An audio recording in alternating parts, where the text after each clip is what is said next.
I'm going to introduce our first speaker. Our first speaker is from Matchmade TV, our sponsors, so I can kindly thank them for supporting the track. Their name is Jiri Cupiainen. I hope I probably butchered the pronunciation there.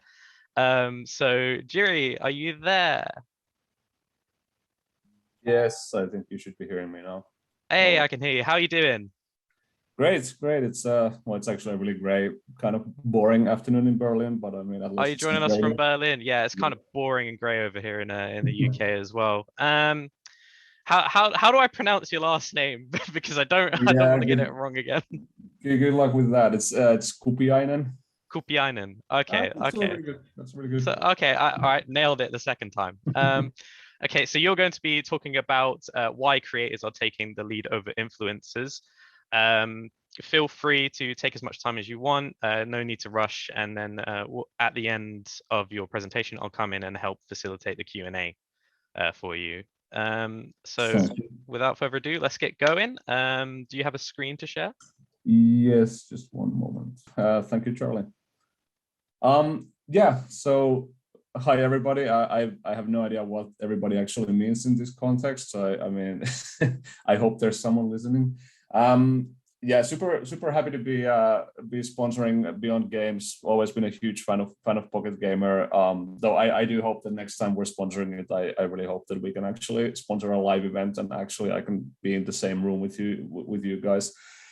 So my name is Jiri Cupiainen, as Charlie expertly pronounced it. I'm the CEO and founder of Matchmade. And to give you kind of my credentials, I've been involved in this kind of online media gaming space since 2001. So actually, my very first job when I was 16 was a live streaming talk show in Finland. I mean, obviously nobody had broadband internet, so I think our maximum kind of reach was 80 people. But at least I got in the industry like as early as possible, and have been working in games and online media and tech ever since. So my talk today is not as such about influencers, it's more about creators, and I will explain what the difference is and why I think it's quite important to all of us. Please don't take this as like me, kind of criticizing the influencer space necessarily, but it's just like we think that kind of the world is evolving, and I think we should all be kind of like rethinking how we see this kind of online content ecosystem. So let's just get to it. So obviously the first thing about all of this is that most people hate ads. Like that's the main reason why you should care about this stuff. Like not only like people hate ads, but actually most people will just skip YouTube ads like instinctively. Like you don't even consider that what you're doing. You don't even kind of recognize what is going on in the ad. You'll just click skip if given the choice. So that means that us as marketers really need to kind of get beyond that. We need to get to a place where we're actually kind of not something that interrupts the content, but something that's actually kind of in there. That's part of the experience, and that's what kind of makes this stuff powerful. Like if you can turn the experience from being an annoying ad that kind of you instinctively skip over into like something cool that your favorite creator is doing, then the kind of emotional impact can be a lot bigger. The audience experience is quite a lot better, and in the end also the results will be better because you have an audience that's actually engaged, that's actually interested in what it is you're promoting. So that's what we're trying to achieve here with this stuff. And when you look at the space overall, I mean, as such, it's tiny. Like if you can call 14 billion a year tiny, but I mean compared to the bigger digital ad space, it is still quite a small part of the budgets. But what is important to understand is that it is growing 20 times as fast as the rest of the industry, and that means that if that growth kind of continues, then by the end of this decade, we'll actually be looking at, you know, an entire third of digital ad budgets being spent on influencers and on creators. So what I guess that just means is that, you know, it's not like a thing you have to do today, but it is probably something that every marketer, every UA person should start looking into and should start kind of experimenting with, because it's not going away, it's growing quite fast, and it will be a fairly major part of your job in a few years. So the thing about influencers is that I think when most of us hear the word influencer, we think of, you know, I don't know, PewDiePie, or if you're not born in the 70s, then probably like Mr. Beast or whatever. So you have this kind of idea of these, you know, essentially like mega celebrities. You have this idea of these people who reach, you know, millions or tens of millions of people. And I mean, you know, though they absolutely exist, they can absolutely be a huge kind of asset for us as marketers. But the reality is that you know, most online content creators, most influencers are nothing like that, right? So when we look at the data, when we look at the kind of just total number of active creators across kind of all the main platforms, you can quickly see that actually these kind of Mr. Beast, you know, laser beam type of influencers are not even a rounding error. Like they're actually not even visible in the graph on the left. So it's you know, it's quite obvious that, you know, the vast majority of these creators are actually tiny. They reach maybe, you know, a handful of people or maybe tens of people. And even the kind of micro and mid-sized categories, where we're talking about, you know, being able to reach tens of thousands or hundreds of thousands of people, are still relatively tiny in terms of the total number of creators. So we're not talking, you know, millions and millions. We're talking maybe, you know, 1 or 2 million kind of like kind of right-sized creator. But then the reason you should pay attention to these guys especially is the reach they have. So if you think about, you know, the people you follow on YouTube or you follow on Instagram or whatever, like quite often, or most often, they're actually mid-sized content creators. They're not these, you know, big mega influencer celebrities. They're just like ordinary people who are just really good at, you know, creating engaging content and are doing it, you know, semi-professionally. So in terms of just like eyeballs, the kind of mid-sized category is by far the most dominant one. And of course, that means for us as marketers, it means that that's where we should be focusing our attention and our money on. But working with these kind of mid-sized creators is extremely different compared to working with these kind of mega influencers. And that's kind of the whole point I'm trying to bring across here, that you need to change how you think about this stuff to kind of reach that huge, vast kind of mid-sized crowd where most of the audience is. So yeah, so to kind of summarize this, and I mean, again, like don't mean to insult anyone, but I do think that even the term influencer is a bit derogatory. It's a bit dehumanizing. So the whole idea of, you know, your value being in your ability to influence people is kind of creepy, in my opinion. And I do think that it carries certain kind of negative things with it. So I think usually when we think of influencers, we think of kind of people whose primary function is to kind of just promote themselves and to promote things. You know, it's all about the commercial aspect of it. It's about, you know, just gaining the maximum possible reach in order to be able to promote as much as possible. And I think the whole kind of scene is a lot more focused on trying to kind of game the system and kind of create virality instead of like creating kind of like sustainable, kind of long-term, long-lasting connections with the audience, and really kind of like doing it out of love and doing it because you care about the audience fundamentally. And I think part of this is that I think the roots of that scene are kind of more in this kind of Hollywood, kind of this like glossy magazine view of the world, you know, of you know, managers and agencies and whatnot.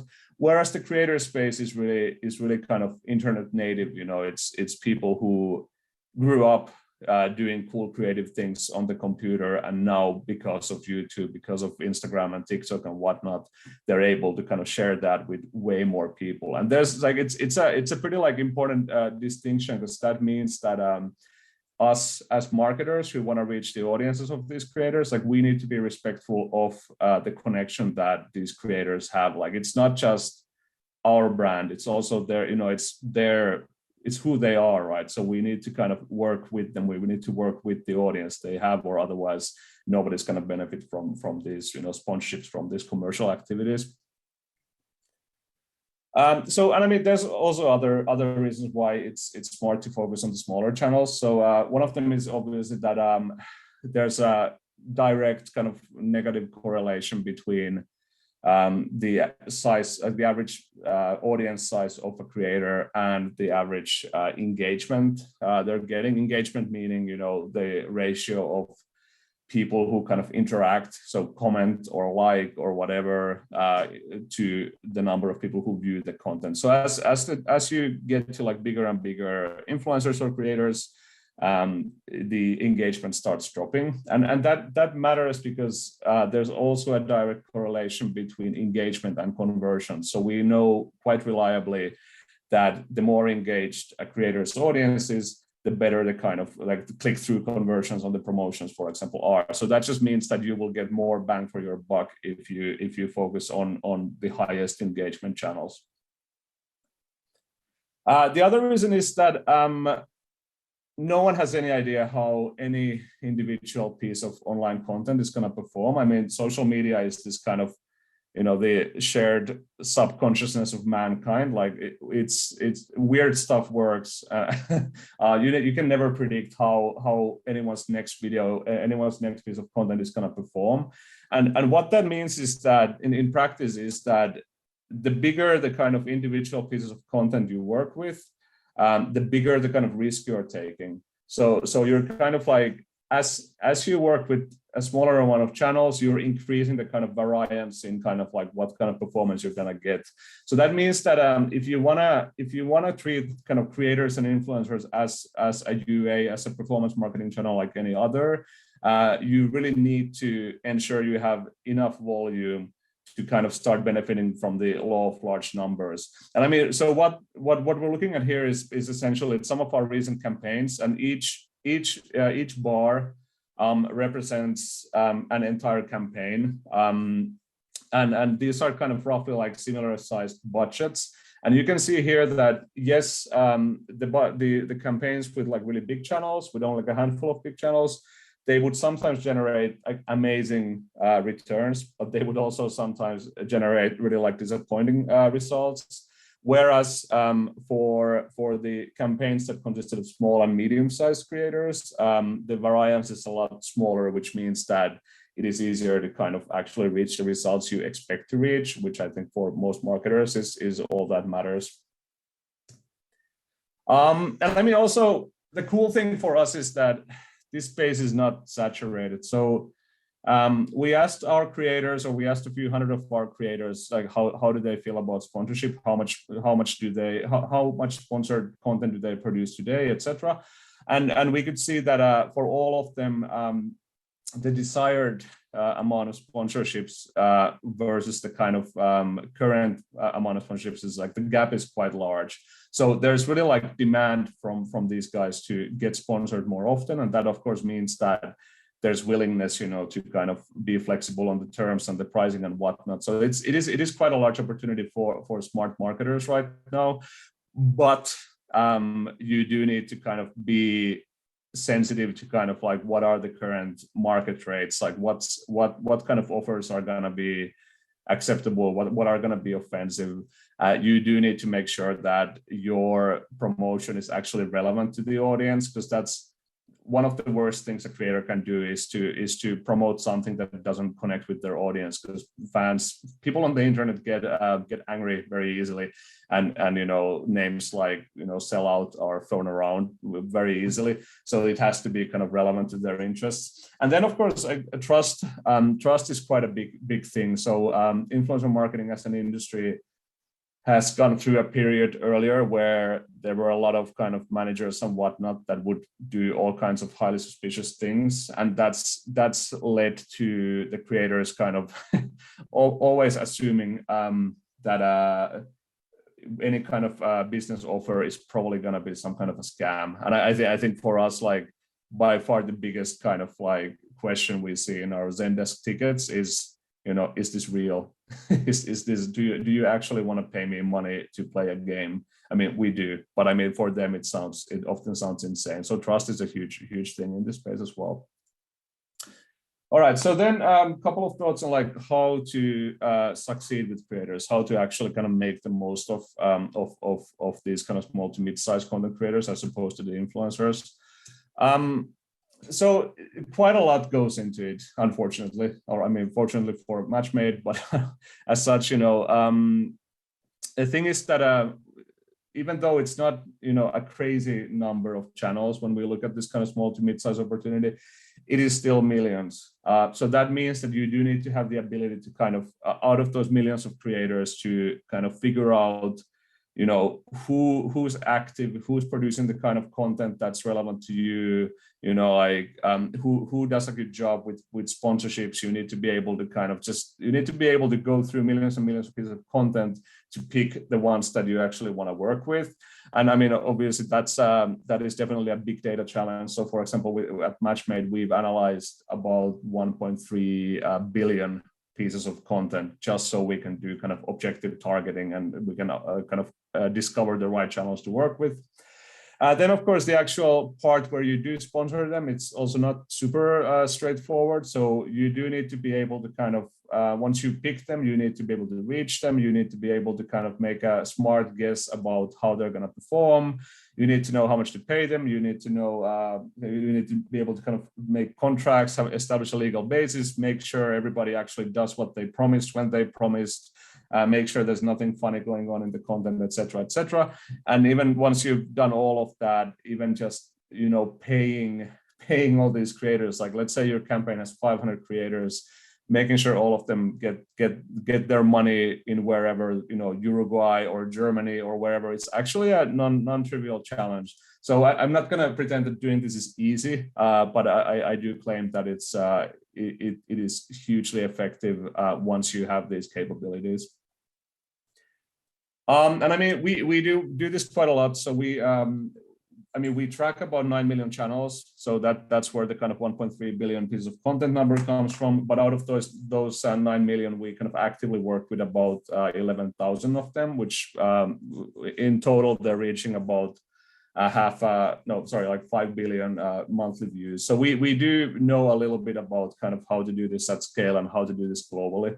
And we also do work with some pretty cool companies. So I mean, obviously, my background's in gaming. I very much identify as a games industry person. So even though our kind of tools and capabilities are not super focused on gaming as such, but in practice, like that's where we definitely have the most experience.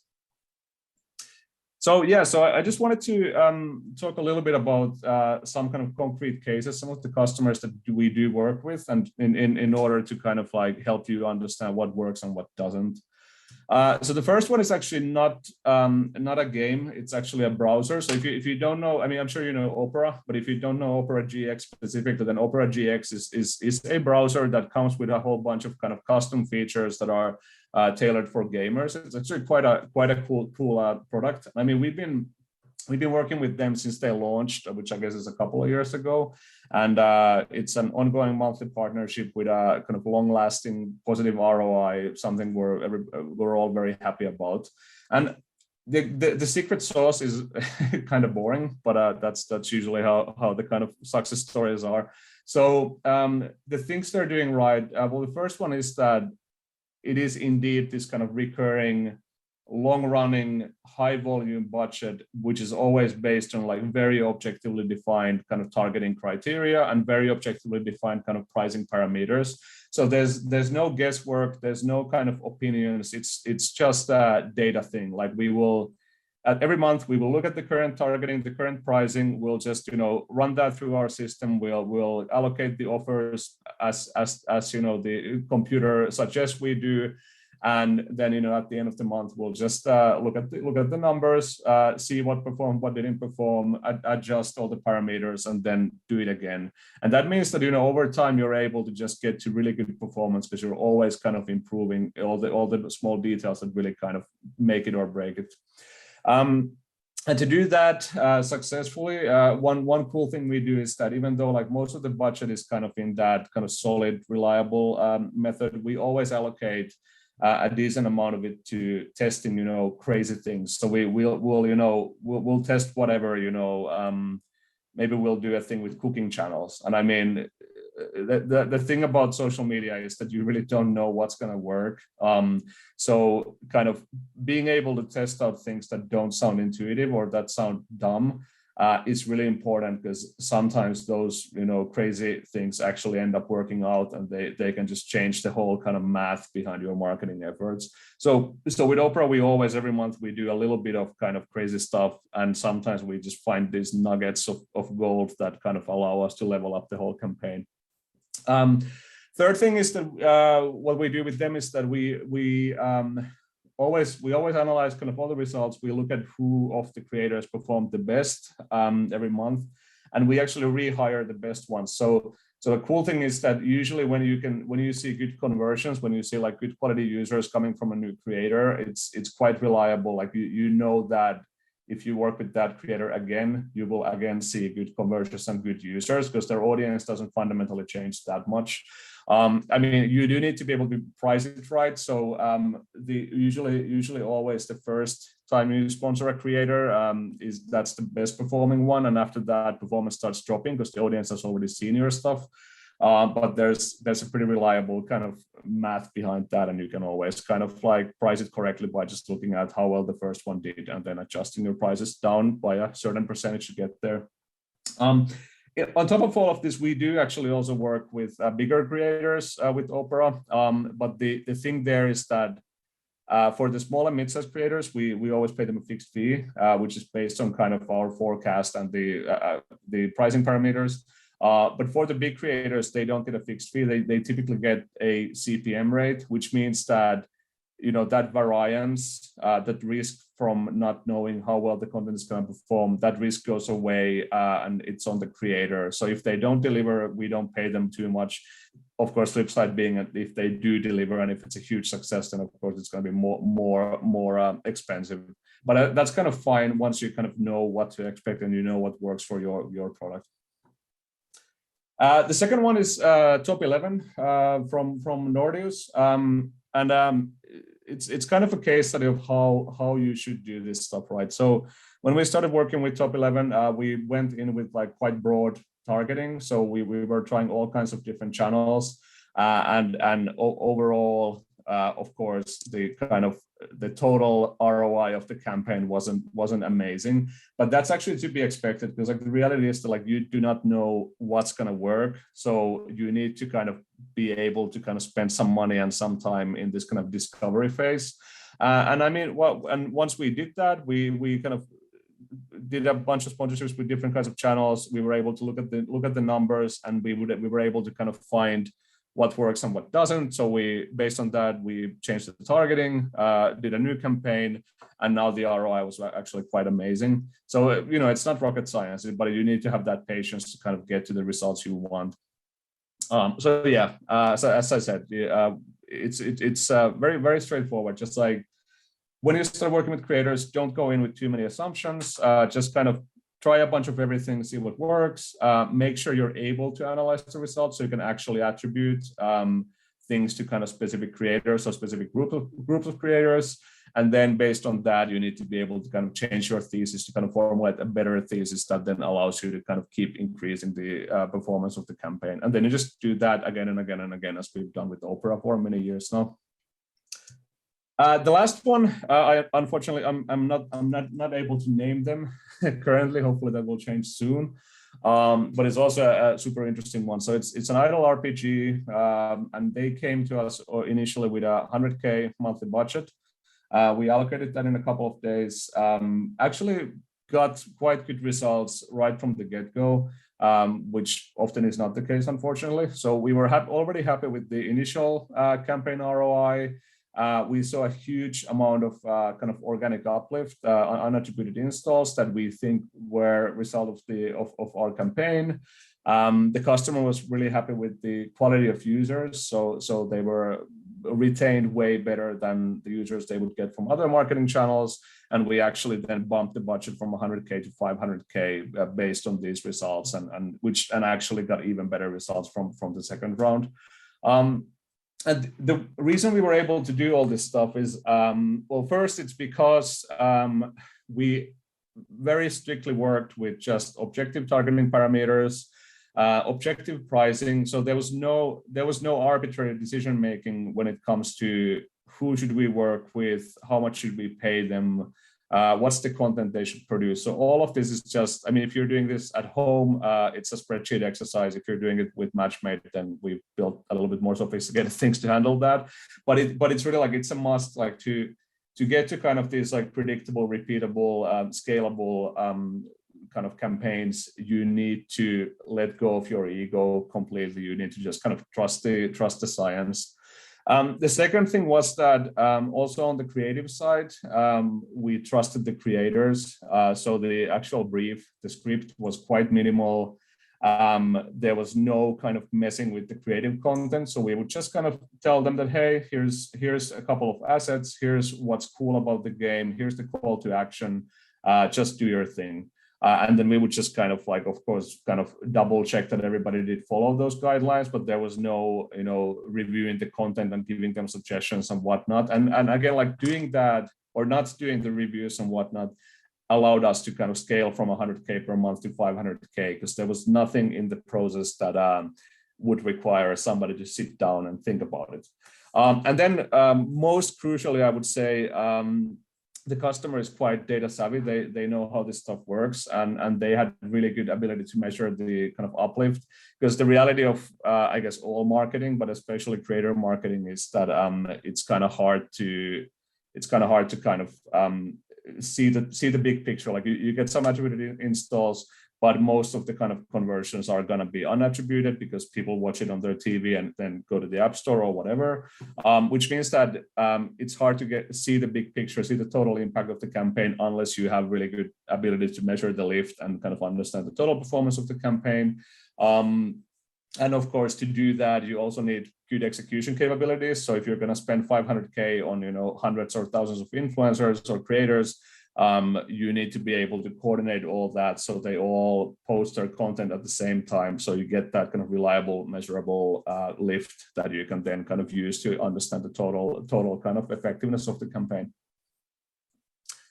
So yeah, to kind of wrap it up, how to succeed with this stuff? Well, first one is that obviously that you do need to take it seriously. Like it is a very, very, very rapidly growing, rapidly changing industry. So you do need to have a curious mind and kind of willingness to experiment and willingness to kind of learn new things and adapt your working practices as the industry develops. I really fundamentally think that it is better to focus on working with as many as possible small to mid-sized creators, because that just takes away so much of the uncertainty, and it just kind of broadens your reach quite a lot. You do need to be objective. You need to be very data focused. You need to have good analytical capability. And once you have those things, you can actually turn this into kind of a predictable, repeatable marketing channel. But more importantly than anything else, everybody needs to understand that the reason these people have built those audiences is because they are able to produce something interesting. They are able to produce engaging content that their fans love. And the mistake I see so many advertisers and brands making is that they want to play creative director. Like they want to go to someone whose job it is to create cool stuff and then tell them what to do. And you can always smell that. The audience always sees when something is overly scripted, when something is not genuine, and it will always make your results poorer than they would have been if you just let the creator be the creative. As my kind of one last thing, if the numbers here are sounding scary, if 500,000 sounds a little bit too much, the good news is that we actually literally yesterday launched a new thing called Express Campaigns. And so what Express Campaigns is that it's a new front end to kind of our existing platform. So the same platform, the same tools, the same data we use to spend these really big budgets. We built a new kind of advertiser front end that you can just use yourself to kind of run these campaigns. And I mean, to kind of give you an idea of the scope, typically our minimum budget for a campaign is 25,000. For Express campaigns, it's $500, and typically we prefer to have 3 weeks to fulfill a budget, but with Express campaigns, it's more like 3 days. So it's a pretty cool thing. Happy to tell you more about it. Just message me somewhere, and I will be guaranteed to pitch you more. That would be that for me. So thank you very much for listening, and hopefully you found some of that interesting. Amazing stuff, Jiri. Truly a lot of great insight there, a lot of data and a lot of graphs. So I can see that. It's very insightful. And when you were talking about influencers versus creators, I was just like, oh my god, yes, someone who agrees with me. So I was like, yay. So we're just going to dive into the Q&A section now. There's a bunch of questions there, and we got plenty of time to go through them. So I'll just stop sharing my screen, or yeah, if you want, or you can keep it up so people can take a note of where to contact you. Yeah, we'll keep it up for now. It's fine. So I'll just dive into the questions here. The first one, for companies getting involved in the influencer marketing world, what common mistakes do you see people making when selecting influencers? I mean, I would almost say that the biggest mistake is selecting influencers. You know, like, I mean, no, but it's really like I get the urge. Like people can't help themselves. You know, like you always want to pick creators that you personally like, which just unfortunately has zero kind of connection with how well they're gonna perform for your campaign. So it's always this thing. Like, I mean, even with our advertisers, like, they all know they shouldn't do it, but what if you get a list of kind of creators to pick from, you'll always kind of dive in and you'll focus on like random stuff, you know, like, oh, I don't like this guy's hair color, and like, trust me, hair color does not correlate with performance. It's insignificant, but you know, I think that's by far the biggest one. And I would say the second one is that people really go nuts with the kind of creative management side of it. And I get it, because, you know, it's really nice. It's really nice to be able to kind of tell someone that, hey, like, you know, you should, you know, what if you were kind of a little bit more upbeat when you talk about my game? You know, we should sound a little bit happier. And usually the creators will tolerate that to a degree. But again, it's usually with every revision, the content just gets worse because it's less and less genuine. So I would say those two are the big ones. Yeah, totally agree there. I think allowing the creator to have the, you know, freedom with it and make it more fun, definitely helps for sure. Yeah. As you mentioned, micro influencers have that smaller community, but they have a fairly engaged audience. Can it be hard to sift through and find the right people? Like, how do you navigate this? Yeah, it's so I mean, I do need to pitch a little bit, because like doing it manually is hell. Like that's the reality. I mean, it's doable. I mean, and there's really savvy people in the industry who build kind of all kinds of automation to do it themselves. But usually what we look at is a couple of things. So first, we do analyze just like the type of content they produce. So we just kind of keep track of you know, keywords and topics and genres. And for games, we actually analyze which specific games they play. And then we kind of use that as the first filter.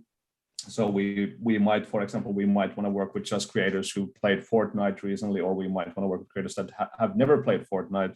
And then after that, of course, we do look at the demographics. So usually marketers have a pretty good idea of like what's their audience, what's the kind of top performing audience. And I guess if you were doing this manually, you would just ask the creators to just send you a screenshot of their, you know, analytics dashboard. For us, we just get it over the API, so we have all that in the database, and we can just filter it with that.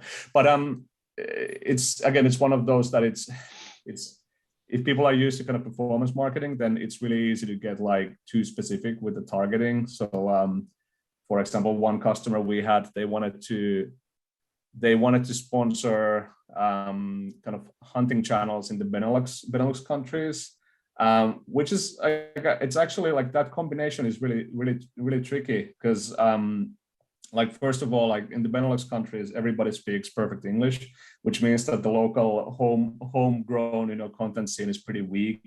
And they're actually they're small languages. They're not really like places where people hunt because there's no forests and blah, blah, blah. So, I mean, so it sounds like it makes sense, but in the end, like if you look at the data, you'll see that there's no channels that fit the criteria. Cool. Next one is, are there any platforms you find to be most effective with regard to influencers / creators? You mentioned Twitch and TikTok. Is there one which stands out to you? I mean, I do think that overall YouTube is kind of the old reliable. It is the biggest. It has some kind of well-established sponsorship culture, so I think it's like the easiest one to succeed with. I mean, TikTok is growing like crazy, so obviously that one's interesting, and it's also like because it's still a bit of this Wild West, and that means that I mean, you can occasionally just get really good deals. Like the creators don't know how to price themselves. So of course, for you as a marketer, you can take advantage of that. We are maybe a little bit kind of contrarian when it comes to Twitch, because just in terms of like absolute viewership numbers, like Twitch is actually quite small. So some people believe that that live audiences are so much more valuable than kind of on demand, but I gotta say that we haven't really seen that in campaign performance. But I mean, if you have like a core PC game, then of course go to Twitch, but otherwise just stick to YouTube.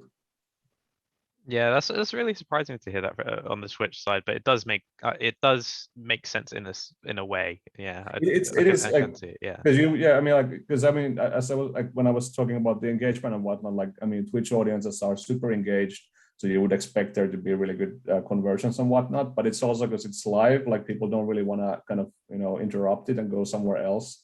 So maybe that's a big part of it. Yeah.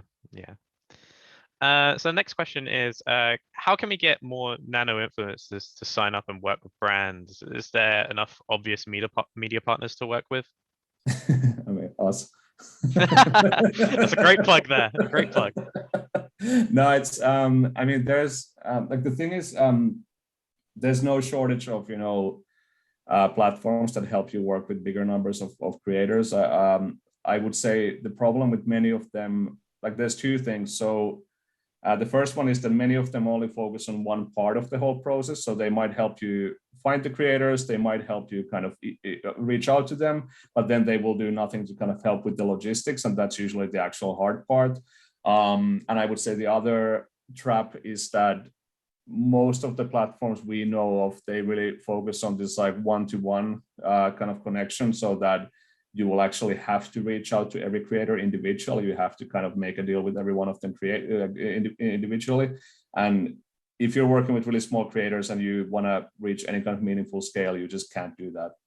You have to just, again, just look at the data and just have ways of working with hundreds of them without having to spend time on all of them. Cool. So that sounds great. So if a creator starts off at a nano size and over time working with them, they boom, do you expect their engagement to drop? Is it worth continuing your partnership with them? If so. Okay, that's a cool question.